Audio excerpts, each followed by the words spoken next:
So good morning everybody. Today हम discuss करेंगे variation of pressure with depth. तो मान लीजिए एक सिलेंड्रिकल कंटेनर आपको दिया हुआ है और इसमें हाइट h है। तो ये जो इस कंटेनर का ये वाला पार्ट है, ये अपने नीचे के लिक्विड को नीचे की तरफ प्रेस करेगा। तो कॉमन सेंस की बात है, न्यूटन थर्ड लॉ के अकॉर्डिंग इस पार्ट के नीचे का जो लिक्विड है वो इसके ऊपर एक फोर्स लगाएगा। अगर यहाँ पे प्रेशर P1 है तो फोर्स आ जाएगा P1 है, और यहाँ पे अगर प्रेशर P2 है तो फोर्स आ जाएगा P2 है, क्योंकि इतने इस पार्ट के ऊपर जो लिक्विड है वो उसको नीचे प्रेस कर रहा होगा। तो वहाँ से जो फोर्स है वो P2 आ जाएगा। हाइट मान लीजिए h है। अब अगर हम इसका इक्विलिब्रियम कंसिडर करें तो इस पे P2 फोर्स लगा वर्टिकली डाउनवर्ड, P1 फोर्स लगा वर्टिकली अपवर्ड, एंड इसका जो वेट है वो वर्टिकली डाउनवर्ड लगेगा।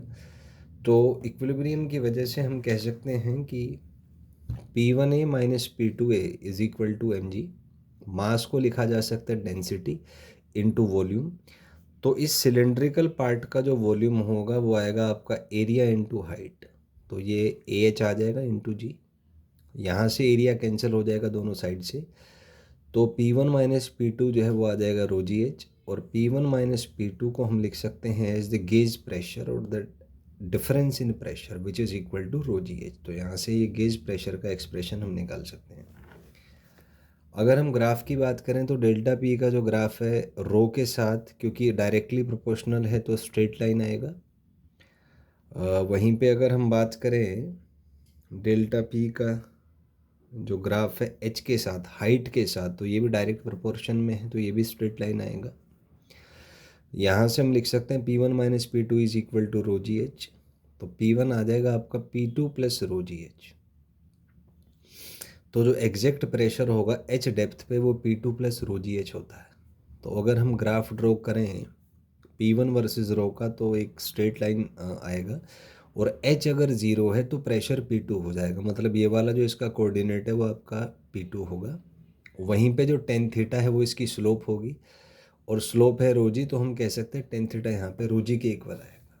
तो वहीं पे अगर P1 का ग्राफ ड्रॉ करें हम एच के साथ तो वो स्ट्रेट लाइन होगा जैसे हमने प्रीवियस केस में डिस्कस किया था, और tan theta will be equal to rho g. तो ये इसके मैथमेटिकल डायमेंशंस हो गए। तो यहाँ से हम देख सकते हैं कि किसी भी स्टैटिक फ्लूइड में प्रेशर सेम है, सेम हाइट पे है। तो क्योंकि हाइट एच सेम है तो प्रेशर भी सेम होगा, हम यहाँ से देख सकते हैं।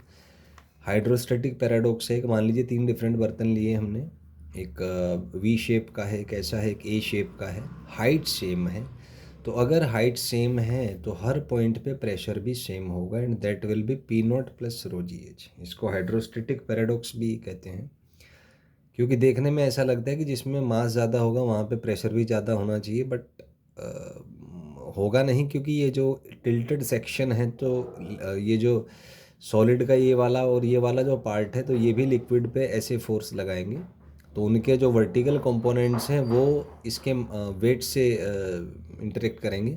तो जो नेट फोर्स है, जो इस सरफेस पे जो नेट फोर्स लग रहा होगा वो थोड़ा सा कम आएगा वेट से।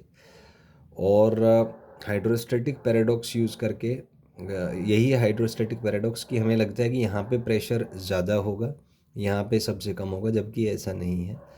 तीनों पॉइंट पे प्रेशर बराबर आएगा जो कि P not plus row g H होगा।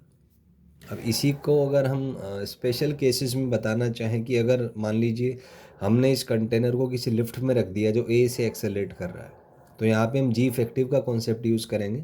तो जी को आप रिप्लेस कर दीजिए जी प्लस ए से, बाकी सारी चीज़ें सेम रहेंगी।